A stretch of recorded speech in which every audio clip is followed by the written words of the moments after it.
오늘 우리가 함께 은혜 받을 귀한 말씀은 구약성경 스가랴 10장 말씀이 되겠습니다.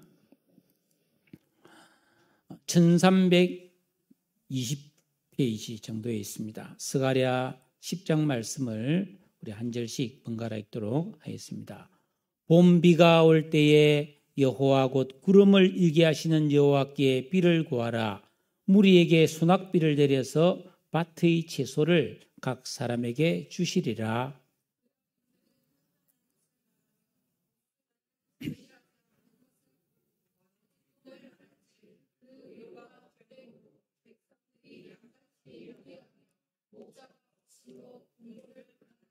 내가 목자들에게 노를 바라며 내가 순념소들을 벌하리라.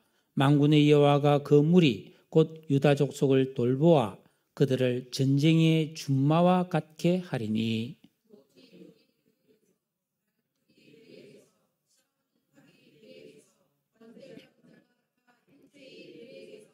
싸울 때의 용사같이 거리의 진흙 중에 원수를 밟을 것이라. 여호와가 그들과 함께 한즉 그들이 싸워 말탄 자들을 부끄럽게 하리라.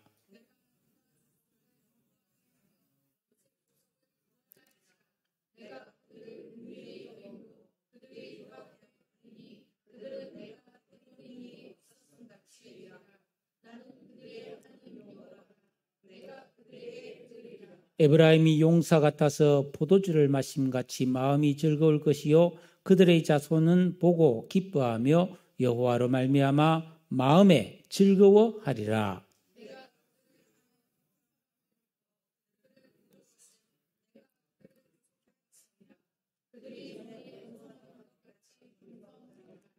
내가 그들을 여러 백성들 가운데 흩으려니와 그들이 먼 곳에서 나를 기억하고 그들이 살아서 그들의 자녀들과 함께 돌아올지라.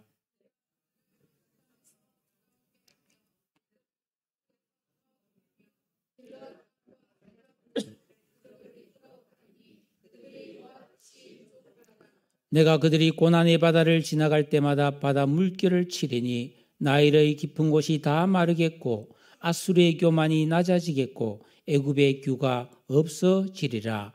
내가 그들 나 여호와를 의지하여 견고하게 하리니 그들이 내 이름으로 행하리라. 나 여호와의 말이니라. 아멘. 할렐루야. 의지하면 견고하게 해주겠다는 하나님의 약속의 말씀을 붙들고 말씀 전가하도록 하겠습니다.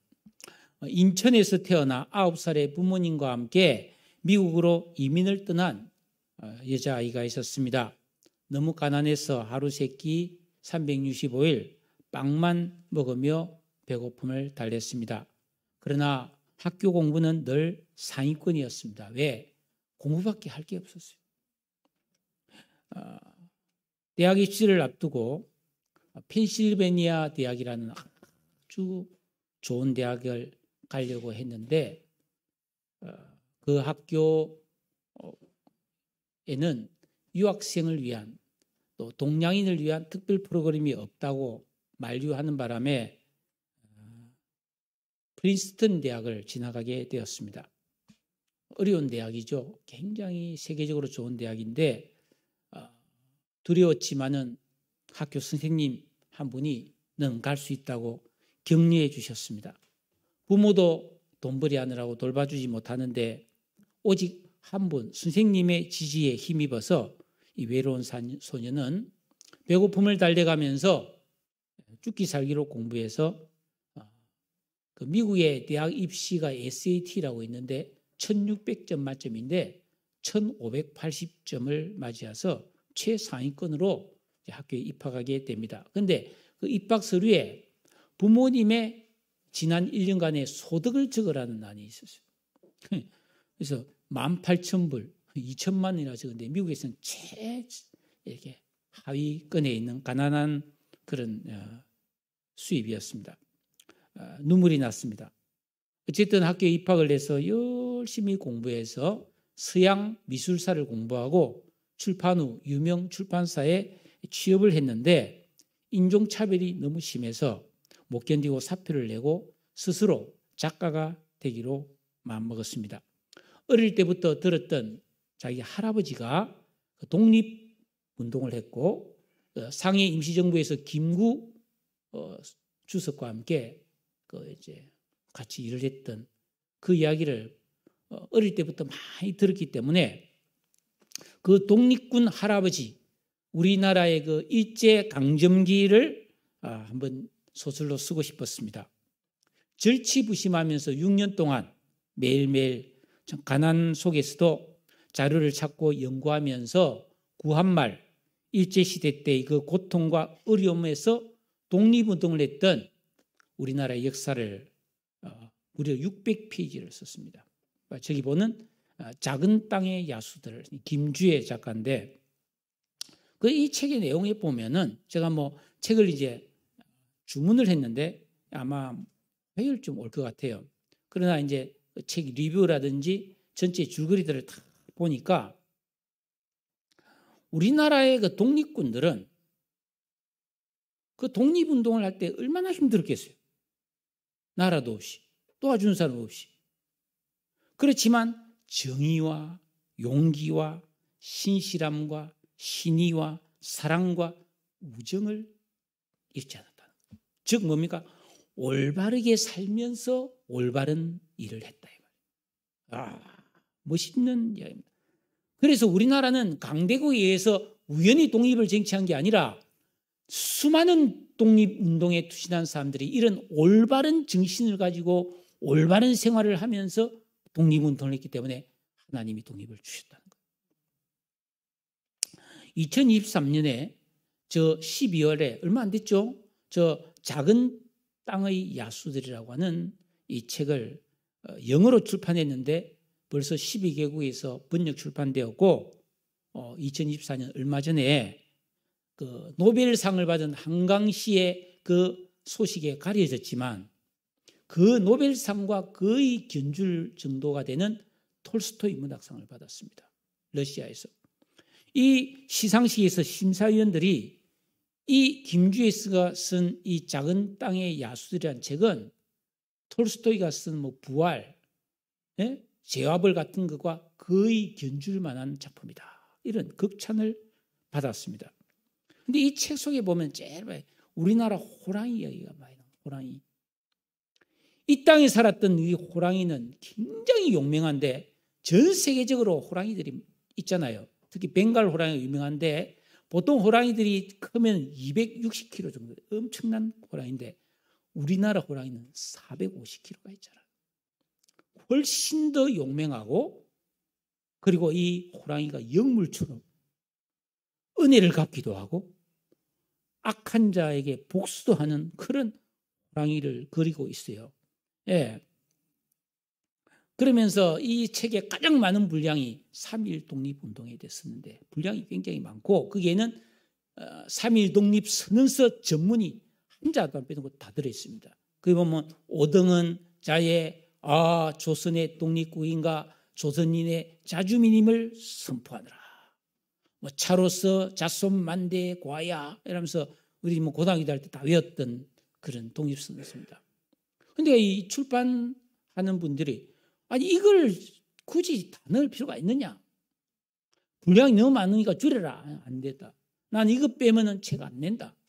고집을 피워서 냈는데 지금 전 세계 독자들 우리나라 말고 전 세계 독자들이 그 3.1 독립운동을 보면서 너무 많은 충격을 받고 감동을 받는다는 거예요. 왜? 그 일제강점기에 평범한 사람들이 비폭력 저하운동을 했다는 거예요. 평화적인 시위. 엄청난 핍박을 받으면서. 그런데 그 독립운동에 참가한 사람들이 그 우리나라의 제일 하층민, 핍박받았던 평범한 사람, 남녀노소, 노예들이 나라를 위해 싸웠다는 거예요. 이런 건 세상에 없다는 거예요. 왜 이런 걸 썼느냐? 지금도 세계는 강대국에 의해서 경제적으로 착취를 당하고 그런 몇몇 나라들이 아프리카의 가난한 나라의 앞바다에 가서 고기를 싹 다 잡아오고 그 나라에 있는 자원을 싹 처리해가고 그런 참 고통받는 사람들이 많은데 그런 고난을 받는 민족들에게 용기와 희망을 주고 역사를 깨우쳐주기 위해서 썼다는 거예요. 이 정신이 너무 좋은 거예요. 그래서 이 출판을 통해서 받은 계약금을 러시아 연해주에 있는 그 호랑이, 한국 호랑이 아무르 표범 보호단체에다 기부를 했어요. 우리나라가 이 조선시대, 고려시대 전 세계에서 표범이 제일 많은 나라예요. 아무르 표범이라고. 근데 이게 전부 다 우리나라에는 살지 못하고 지금 시베리아나 이쪽 극동으로 도망가 버렸는데, 이 자기가 볼 때는 호랑이와 표범들이 다시 우리나라에 돌아오고 싶어 한다는 거예요. 그래서 그 개체수가 늘어나서 그 호랑이와 표범이 다시금 우리나라에 돌아오기를 기다리는 마음으로 그 종을 보존하는 단체에다가 맡겼어요. 그러면서 이분이 한 말이 참 멋있습니다. 우리가 이런 좋은 일을 할지라도 금방 결과가 생겨나기를 기대하면 안 된다. 내 생애 동안에는 좋은 열매가 맺어지지 못할지라도 우리 후손을 위해 50년, 100년 그 이상을 바라보고 우리는 선한 일을 해야 된다. 어디서 무엇을 하든지 어디에 있든지 우리는 정의와 선을 행하며 사는 것이 이 땅에서 생명 주신 하나님에게 대한 올바른 태도다. 제가 이런 인터뷰와 기사를 보고 참 감동을 했어요. 여러분도 이 책은 좀 사볼만 하다. 올해가 가기 전에 아마 이 책을 참 읽으면 올 한 해가 참 보람된 하나의 의미가 될 수 있겠다 생각을 합니다. 올해를 우리가 살아왔는데 올림픽에서 금메달을 따고 노벨상을 받고 또 톨스토이 문학상을 받고 여러 분야에서 세계적인 성취를 이룬 사람을 보면 사람은 누구든지 하기에 따라서 뭐든지 될 수 있구나. 여러분 그렇습니다. 뭐든지 다 될 수 있어요. 우리가 될 수 없는 게 없어요. 이 세상에서는. 어떻게 해야 되느냐? 돈과 명예, 당장의 유익을 생각하지 말고 내가 옳다고 생각하는 것. 내 가슴을 뛰게 하는 선한 일을 선택해서 그 길에 몰두하고 고난을 이겨내면서 거기에 최선을 다하는 것이 내 인생을 세우고 세상에 기여하는 길이라는 겁니다. 우리 특히 청년들은 잘 생각을 해보시기 바라요. 그리고 우리는 영원한 하나님 나라를 향하여 준비하며 살아가는 성도들이 아닙니까? 내가 예배를 드리고 기도를 좀 하고 했다고 해서 금방 복이 되고 금방 문제가 해결되기를 기대하는 조급함을 좀 내려놓고 영원한 하나님 나라를 바라보면서 지금 힘들고 어려워도 그 고난을 감내해가면서 말씀을 배우고 순종하고 기도하는 신실하고 어려운 삶을 살아내는 것. 이거는 우리 인생에서 너무너무 가치 있는 일이라는 것입니다. 이 그리스도인이 가야 될 길이 이런 거라는 겁니다. 이 세상에 살고 있는 사람들은 저마다 다양한 기질과 취향을 가지고 있지만은 화목한 가정, 행복하고 평안한 삶, 참되고 영원한 인생의 성공을 좋아하지 않을 사람은 없을 것입니다. 하나님을 믿고 섬기는 선민 이스라엘 백성들은 그렇게 살지 못했어요. 욕심을 위해 살았습니다.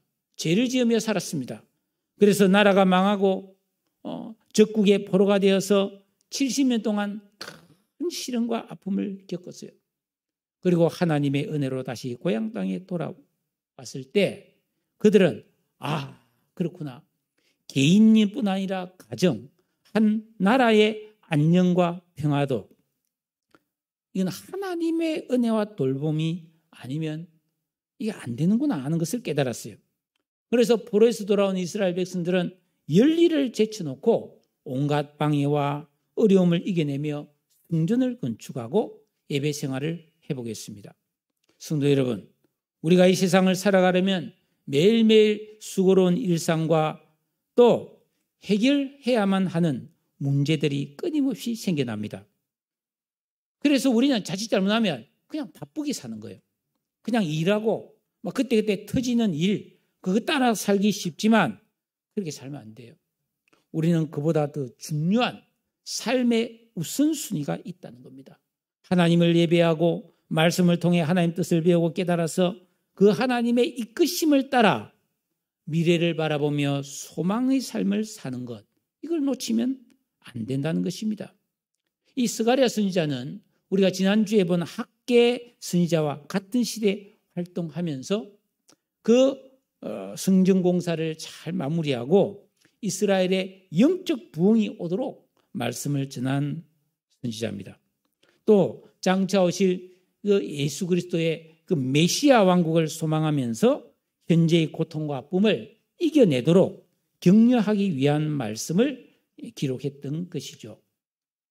그래서 이 스가랴서를 읽어보면 이 신비한 환상과 죄에 대한 심판과 회복에 대한 그런 이야기가 많은데, 특히 오늘 이 10장을 제가 선택한 이유는 회복에 대한 주제의 말씀이 많이 있다는 겁니다.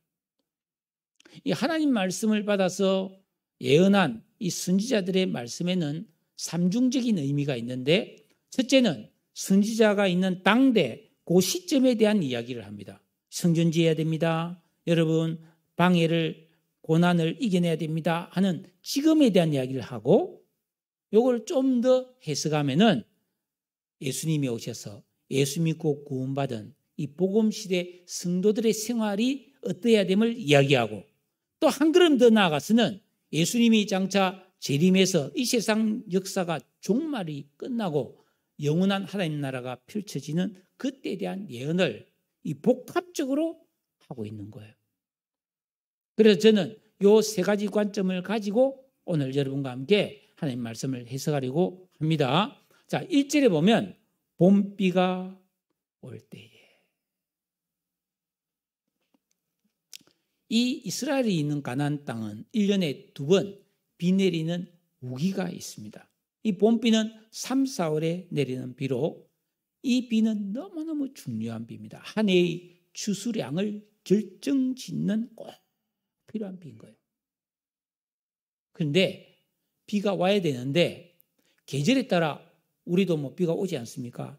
그러나 비 오기를 기도해라는 말이에요. 여러분 인생을 살아가면서 지혜가 필요할 때, 시간이 필요할 때, 물질이 필요할 때, 누군가의 도움이 필요할 때 기도해야 합니다. 봄비가 올 계절이라 할지라도 여호와 곧 구름을 일게 하시는 여호와께 비를 구해야 한다는 것입니다. 그러면은 소낙비를 내려서 밭의 채소를 각 사람에게 주신다는 것입니다. 그런데 이 이스라엘 백성들이 타락했을 때는 하나님께 비를 달라고 기도하지 않고 바알 우상이 비를 준다고 생각했어요. 여러분 어떻게 생각하십니까? 여러분들은 내가 살아가는 인생의 모든 안정과 필요한 축복과 행복이 하나님께로부터 온다고 생각합니까? 세상에서 준다고 생각합니까? 내가 세상에서 성공하고 돈을 많이 벌면 행복해지고 평안해지고 잘 살 수 있다고 생각합니까? 아니면 내가 하나님을 잘 믿어서 하나님이 나에게 은혜와 복을 주셔야 여러분이 평안하고 행복할 수 있다고 생각하십니까? 이스라엘 백성들은 행복이 바알이 준다고 생각했습니다. 물질적 축복이 행복이라고 생각했습니다. 그 결과 그들은 모든 것을 잃고 쫄딱 망하고 말았습니다. 이제 포로에서 돌아온 백성들은 다시는 그런 우상을 의지하지 않고 하나님께만 기도해야 된다고 지금 스가랴 선지자가 말씀하고 있는 것입니다. 그러면 자비로우신 하나님께서 충분한 수낙비를 내려 농사짓는 각 사람마다 그 땅에다가 비를 차별 없이 내려준다는 거예요. 여러분 에스겔서 34장 28절에 보니까 내가 그들에게 복을 내리고 내 산 사방에 복을 내리며 때를 따라 소낙비를 내리되 복된 소낙비를 내리라. 이야, 지난 금요일에 소낙비가 내렸어요. 이야, 아침에 착 집에 가서 아침 먹고 출근하는데 소낙비가 쫙 내리는데 도저히 다시 교회를 못 오겠더라고. 그래서 우산 들고 비 맞으러 나가서 개골 생태공원을 한 바퀴 쫙 돌았는데 너무너무 좋았어요. 그러면서 기도도 하고, 예? 갈대밭, 코스모스가 쫙 피어 있는데 참 좋았습니다. 우리가 하나 살아계신 하나님을 신뢰하고 순종하고 기도하면 반드시 소나기와 같은 좋은 은혜가 내 삶에 임할 줄로 믿습니다. 그러나 이절에 이 아담 안에 있는 사람들은 그걸 모르는 거예요. 그래서 허탄한 드라빔, 이 드라빔은 가정 수호신을 말하는 거예요. 이런 가죽에 뭐른 우상 그림을 그리는 이 드라빔을 의지하고 복술자들의 거짓 꿈 해몽을 좋아했어요. 예? 점쟁이가 막 무슨 막 힘들고 어려운 있으면 점쟁이 찾아가면 막 점쟁이한테 복채 내고 그러면 막 점쟁이가 아 걱정 마라 막 이제 걱정 없다 막 이렇게 말해주는 그런 헛된 위로를 좋아하는 사람들, 그 착각을 벗어나야 되는 거예요. 그런 삶을 사는 것은 마치 양이 목자를 잃어버리고 돌아다닌 것과 똑같아요. 응?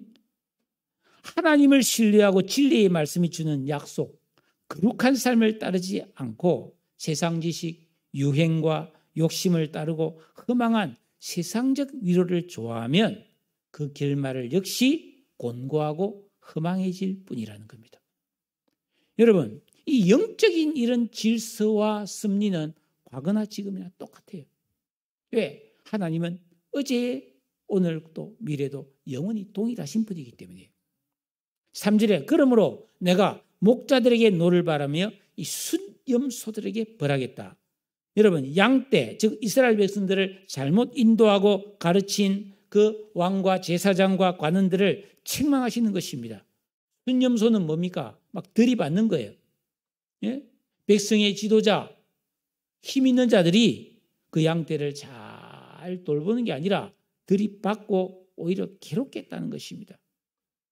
그래서 하나님께서는 친히 유다 족속을 돌보시겠다는 겁니다. 3절 하반절에 보면 만군의 여호와가 그 무리 곧 유다 족속을 돌보아 그들을 전쟁의 준마와 같게 하겠다. 비실비실한데 여러분, 이 말은 굉장히 용맹한 동물입니다. 왜냐하면 어떤 동물과도 달리 전쟁터에 막 앞에서 화살이 날라오고 막 대포 막 총알이 날라오고 그래도 여러분 이랴 하면 막 안 멈추고 계속 달립니다. 보통 동물들은 가다가 다 도망갑니다. 돌아갑니다. 그런데 말은 안 도망갑니다. 굉장히 용맹한 동물입니다. 그것처럼 하나님께서는 하나님을 믿고 신뢰하고 따르는 백성을 그렇게 강하고 용맹한 준마처럼 그런 백성이 되게 해주신다고 약속하고 있는 것입니다. 즉 뭡니까? 우리가 예수 믿고 구원받아서 정말로 하나님을 사랑하고 의지하고 계명을 지키고 기도하면 용맹한 준마처럼 강하고 용감한 그리스도인이 될 줄로 믿습니다. 사실 우리는 얼마나 약하고 비급해지기 쉬운 존재들이 아닙니까?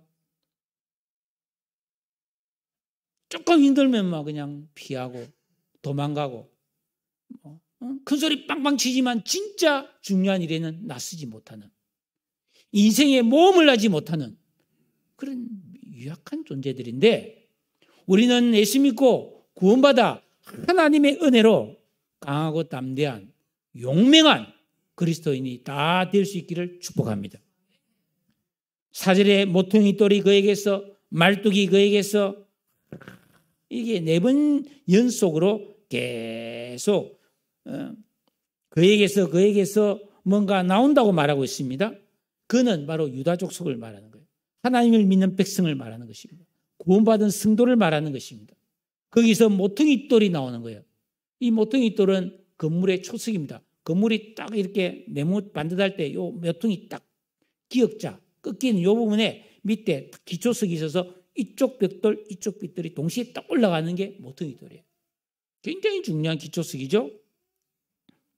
에베소서 2장 20절에 보니까 너희는 사도들과 선지자들의 터 위에 세움을 힘을 입은 자라 그리스도께서 친히 모퉁이 돌이 되셨느니라. 예수님은 우리 인생의 기초입니다. 학벌이, 건강이, 외모나 재능이, 소유가 내 인생의 기초가 아니에요. 그런 기초는 불타는 것이고 쉽게 무너지는 것입니다. 그러나 예수 그리스도를 믿는 믿음이 내 인생의 기초가 되면 이 기초는 절대로 무너지지 않는 견고한 반석이 될 줄로 믿으시기 바랍니다. 말뚝은 뭐예요? 우리가 텐트를 칠 때 말뚝을 박아서 무너지지 않게 하는 것처럼 내 삶의 터전을 견고하게 지켜주는 분도 예수님이라는 거예요. 예? 싸우는 활, 적을 무찌를 때 힘과 권세를 가진 무기, 예수님이라는 거예요. 우리가 영적 싸움을 싸울 때 이 예수님을 의지해야 이길 수가 있는 거예요. 권세를 잡은 자, 영원토록 우주 만물을 통치하시는 왕이신 우리 주님이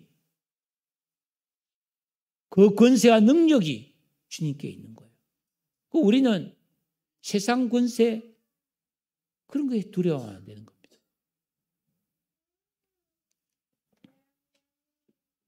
왜 이 말씀이 중요한가 하면은 우리가 인생을 살아가는 데는 모퉁이돌, 말뚝, 싸우는 활, 권세가 필요한데 이것이 있어야만이 우리 인생의 문제들을 해결해 갈 수 있고 이겨나갈 수 있는데 이게 다른 데 있는 게 아니라 오직 예수님께만 있다는 걸 지금 강조하고 있는 거예요. 그래서 여러분들이 예수를 잘 믿으면 잘 믿을수록 여러분은 능력 있고 강하고 지혜롭고 권세 있는 삶을 살 수 있게 되는 것입니다. 그러면 5절에 싸울 때 용사같이 그리의 진흙 중에 원수를 밟아서 진흙에 넘어뜨리는 그런 실력을 발휘할 수 있고 여호와가 그들과 함께 앉아 그들이 싸워 말탄 자들을 부끄럽게 하리라. 강한 자들을 부끄럽게 하는 그런 승리자가 된다는 것입니다. 여러분 우리가 살아가는 이 세상은 항상 전쟁이 있죠. 총칼로 싸우는 전쟁뿐 아니라 경제적인 전쟁, 이념 전쟁, 빛과 어둠 사이의 전쟁, 죄악과 진리의 전쟁. 예. 이거는 뭐 조금 유머지만은 지금 좀 잘 산다던 전부 다 비만과의 전쟁이 있습니다. 우리나라도 지금 비만율이 굉장히 높아요. 30, 40대는 이미 30%가 넘었습니다. 미국은 50%가 넘었다고 그랬죠. 지금 세계적으로 이스라엘과 하마스 전쟁이 지금 한참인데 이게 쉽게 결말이 안 납니다. 왜? 죽게 하면 까무러치기 전쟁이거든요. 이 전쟁은 생존이 달린 문제이기 때문에 그렇습니다. 겁나는 거예요. 지금 우크라이나와 러시아 전쟁은 2년이 넘도록 계속되고 있는데 이제 또 큰일 났어요. 북한이 러시아에 15,000명의 특수군대를 파병했습니다. 그런데 지금 아시다시피 우크라이나는 지금 우리나라 보고 계속 무기 달라 그러거든요. 왜? 전 세계에서 북한과 우리나라는 지금 70년째 휴전 상태에 있기 때문에 언제 먹힐지 모르니까 열심히 전쟁 준비를 하고 있는 거예요. 우리나라가. 우리나라도 무기가 엄청나게 좋은 무기가 많고 북한도 막 엄청나게 군인이 많잖아요. 북한 군대가 갔어요. 우리 보고 자꾸 무기 달라고 난립니다. 그런데 우리는 러시아와 관계 때문에 무역을 하고 해야 되기 때문에 살상 무기는 안 주고 그때는 뭐 의약품이라든지 여러 가지 뭐 군복이라든지 뭐 이런 것만 줬는데 지금 계속 압력이 들어옵니다. 무기 좀 달라고. 우리나라가 만약에 무기를 주면 어떻게 되겠어요? 우리나라 무기가 날아가서 북한 군인을 죽일 수 있잖아요. 그러면 이 대리전쟁이 되는 거예요. 러시아와 우크라이나의 전쟁인데 남북이 그 뒤에 같이 휩쓸릴 수 있잖아요. 이 기도해야 됩니다. 심각한 문제예요. 그런데 이걸 안 할 수도 없는 거예요. 국제 관계상.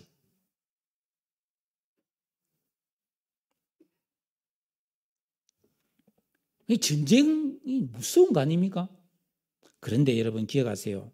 이런 모든 전쟁보다 더 무섭고 치열한 전쟁이 바로 영적 전쟁입니다.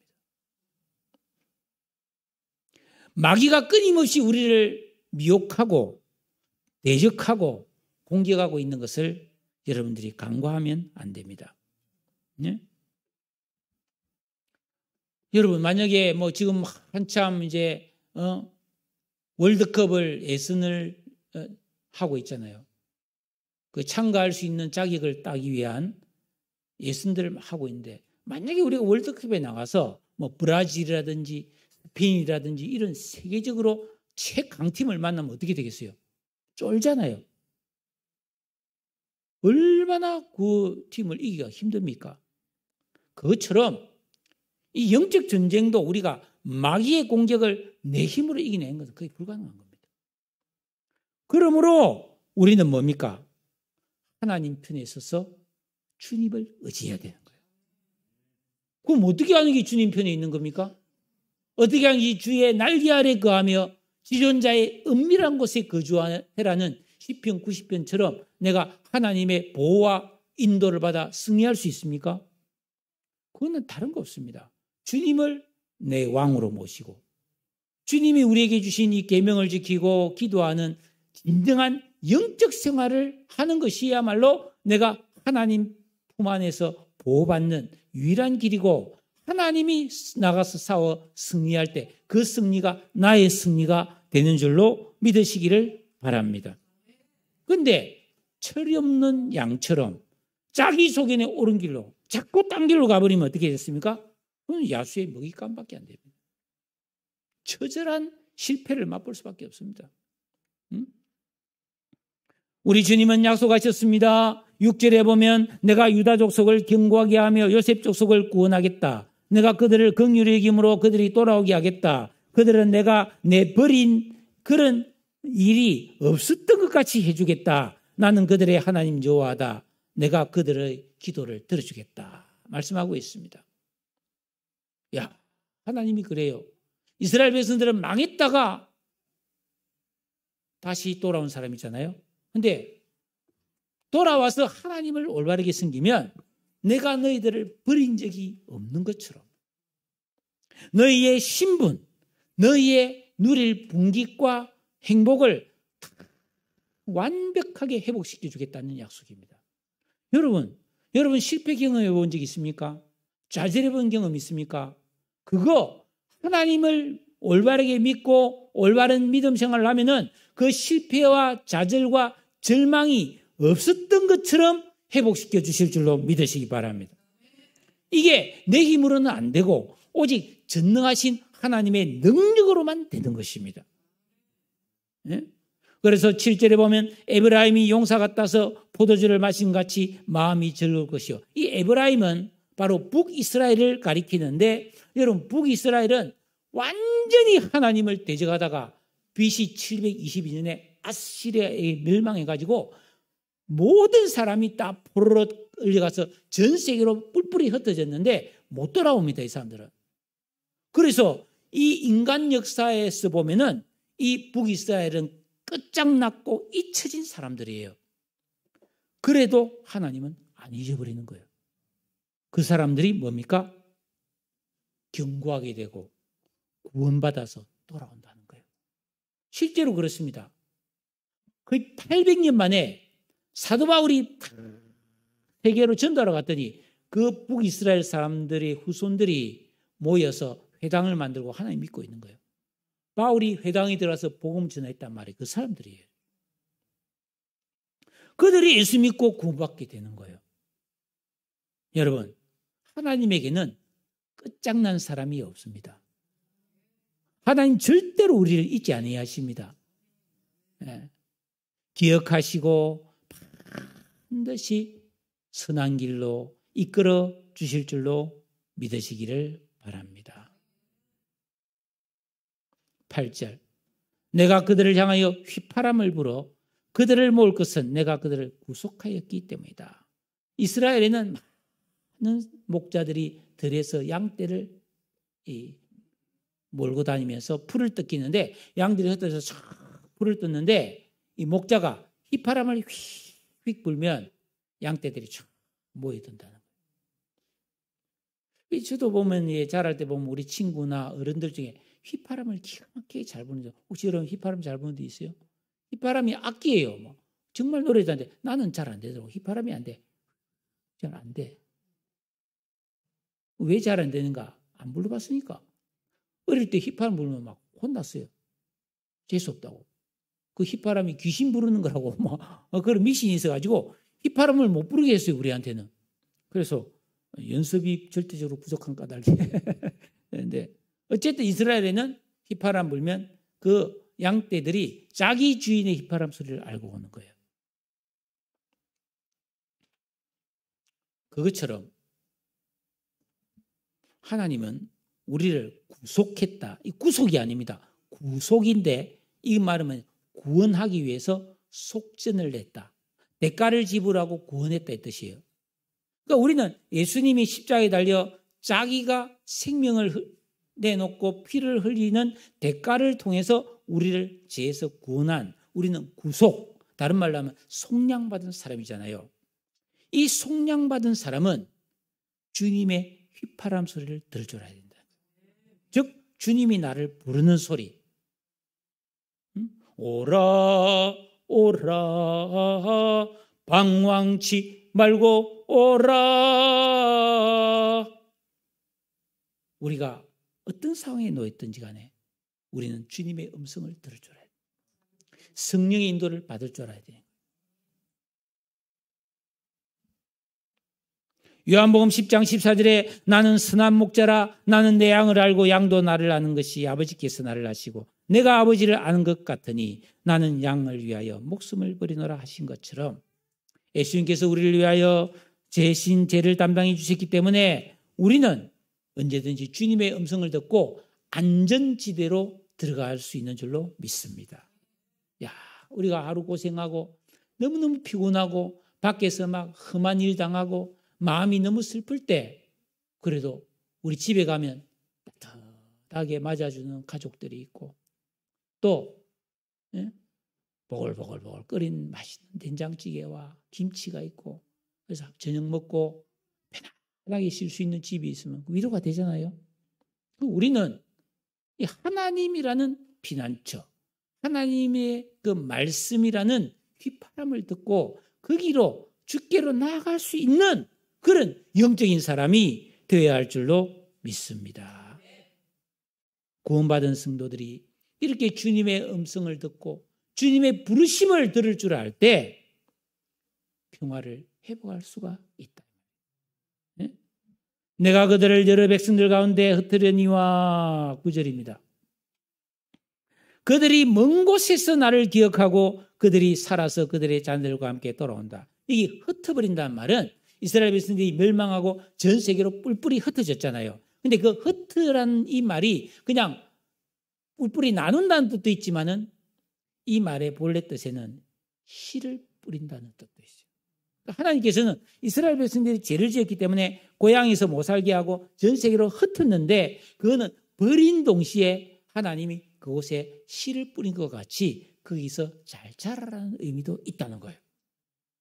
그래서 그들은 뭡니까? 먼 곳에서 하나님을 기억하고 살아서 그들이 자녀들과 함께 돌아오게 하신다는 것입니다. 10절 보세요. 내가 그들을 애굽 땅에서도 돌아오게 하고 아수르에서도 돌아오게 한다. 이 다 이스라엘을 압제했던 나라들 아닙니까? 출애굽합니다. 포로에 갔다가 돌아옵니다. 그래서 길르앗 땅과 레바논 이거는 아주 살기 좋은 비옥한 땅을 말하는 거예요. 그들을 너무너무 살기 좋은 곳으로 인도해서 살게 할 텐데 너무 그곳에서 자손이 번창해서 그들이 거할 곳이 부족할 정도로 번영하게 될 것을 말씀하고 있습니다. 여러분, 창세기 15장 5절에 보면 하나님께서 자식 없는 아브라함에게 한밤중에 야 아브라함 밖으로 나와 하늘을 우러러 무뼈를 셀 수 있나 보거라. 너의 자손이 이와 같으리라. 한 명도 없는데 무자식인데 늙었는데 하나님이 하늘의 별과 같이 너의 자손이 많아질 것이다. 그게 이렇게 이루어진다는 거예요. 여러분 아무것도 없습니까? 뭐 흔히 하는 말로 짓불도 없습니까? 괜찮아요. 아무것도 없어도 하나님은 많게 하실 줄로 믿습니다. 하나님은 할 수 있어요. 전능하시니까. 그러니까 나는 안 돼, 나는 못해가 아니고 우리는 믿음이 없음을 회개하고 하나님을 의지해야 할 줄로 믿으시기 바랍니다. 11절 우리 다 같이 읽겠습니다. 11절 시작. 내가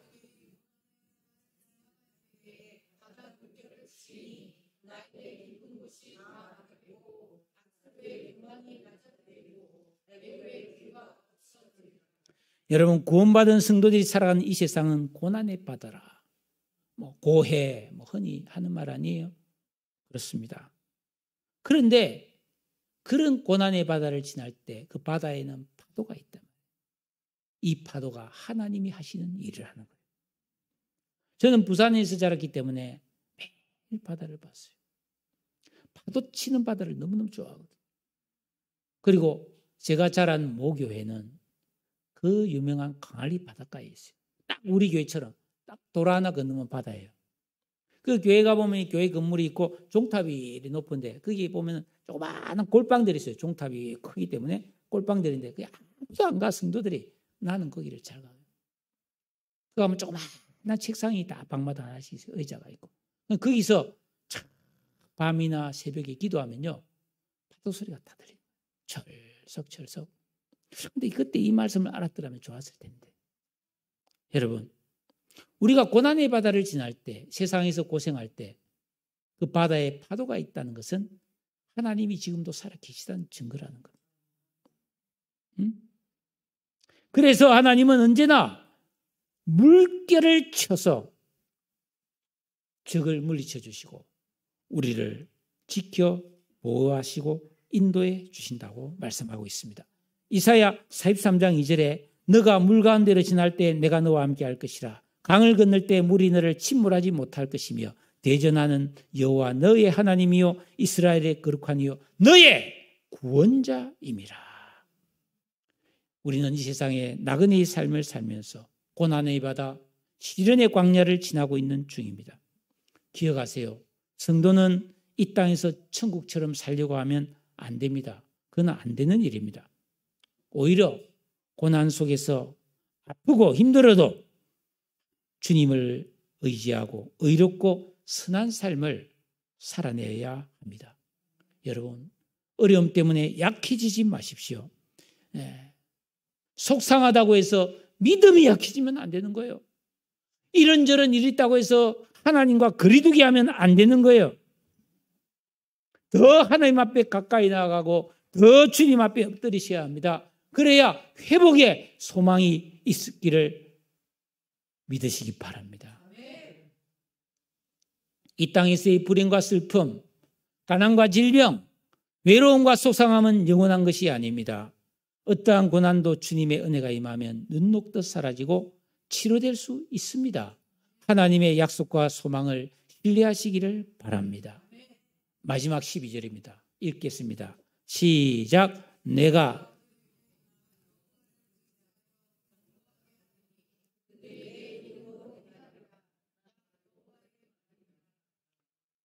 사람이 어떤 존재냐?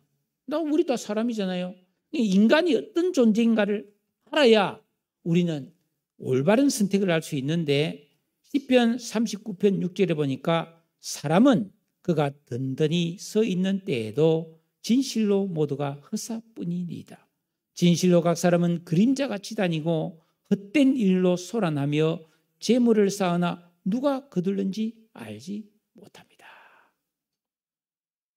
우리나라에 외국의 유명 가수가 오면 막 가서 떼창을 하고, 축제가 곳곳에서 벌어져서 막 사람들이 막 수많은 사람들이 모이고, 그것도 기쁨이면 기쁨이죠.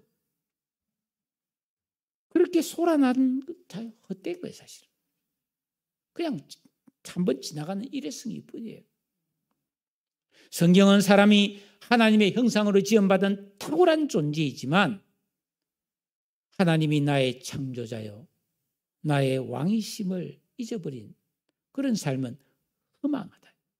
그림자와 같고 넘어지는 담과 같고 불의 꽃과 같고 그의 자랑과 소유는 안개일 뿐이다. 이거는 허무주의가 아닙니다, 여러분. 여기에 반전이 있는 거예요. 그런 우리가 예수 믿고 거듭나고 중생하여 주님을 내 인생의 주인과 왕임을 고백하면서 하나님의 말씀에 순종하고 이 기도하는 영적 생활을 하면 우리가 반석같이 견고해지고 영원한 생명으로 복락을 누릴 수 있는 행복의 사람이 된다는 겁니다. 그리고 하나님의 이름에 걸맞는 은행 심사를 통해 하나님 뜻을 이루어드리고 하나님이 기쁘시게 하는 영광스러운 삶을 살 수도 있는 것입니다.